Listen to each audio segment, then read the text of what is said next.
Bonjour à tous, quel est ton message pour cette semaine? J'ai fait du coup 3 tas, le premier, le deuxième et le troisième. Quelle est la tendance pour toi cette semaine, un petit peu cet horoscope entre guillemets? N'hésitez pas à faire le vide dans votre tête, pardon, en respirant profondément, en prenant le soin d'écouter quel tas vibre avec vous, quel est le chiffre que vous devez choisir. Et je vais vous annoncer du coup la tendance pour cette semaine. N'hésitez pas à partager, à mettre en commentaire la réponse si ça vous parle ou pas. Bien sûr, vous avez le droit aussi, bien sûr, d'exprimer que là, ça ne vous parle pas. Et, euh, et en tout cas, merci pour votre fidélité. Allez, c'est parti, je vous laisse quelques secondes.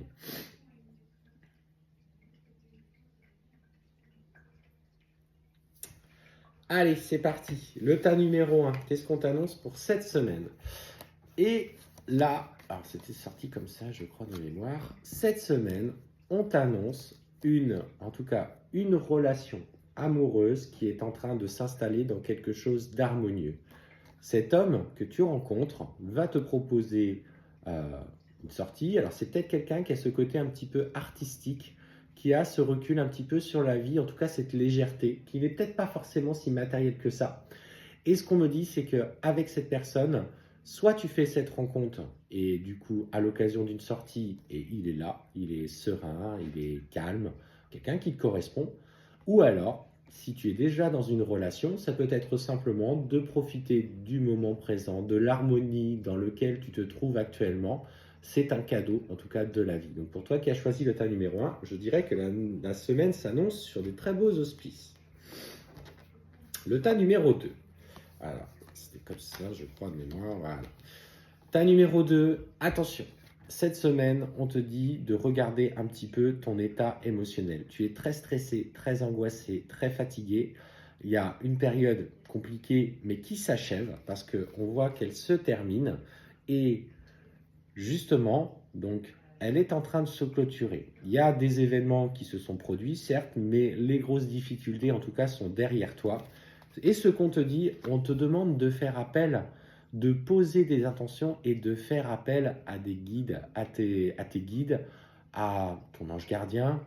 En tout cas, pose tes intentions, use de la spiritualité.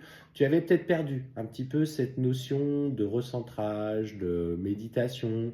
Et pour cette semaine, il serait temps justement de travailler un petit peu sur ce pan-là pour retrouver cette sérénité qui est la tienne et ces capacités qui sont la tienne, qui sont les tiennes, parce qu'on parle bien de la spiritualité dans sa globalité, ta médiumnité, clairsentience, clairvoyance, clairaudience. Et on sent que voilà, là, il s'agit de mettre fin au stress, aux émotions négatives et de se recentrer pour soi. Donc cette semaine, le conseil, c'est écoute-toi. Ensuite, hop, c'était comme ça. Voilà. Ce qu'on te dit pour ceux qui ont choisi le tas numéro 3, c'est que il y a des compromis qui sont faits avec la personne de ton cœur. On te dit qu'il y a un accord qui est passé ensemble.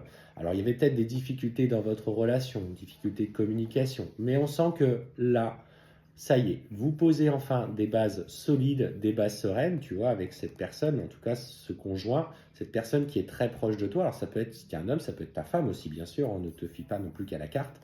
En tout cas, c'est une personne qui, voilà, qui a son tempérament, qui a du caractère, qui sait un petit peu ce qu'il veut, mais en tout cas, là, aujourd'hui, il y a une vraie évolution dans le lien qui t'unit avec cette personne, quel qu'il soit.